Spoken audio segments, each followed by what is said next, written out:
Bom dia, povo de Deus. Aqui quem me fala é a pastora Isabel Leopoldo. Estou aqui para desejar para si uma manhã abençoada na paz de Cristo.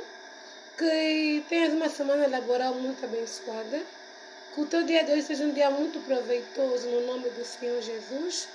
Que as portas estão fechadas no nome de Jesus sejam abertas. Declaro para ti um dia de bênçãos, de vitórias, de milagres, um dia próspero.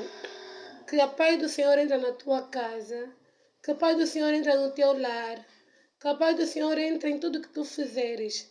Que Deus te abençoe, te guie, te guarde, realize o desejo do teu coração. Receba a paz de Cristo. Senhor Jesus, entra nessa casa, meu Pai.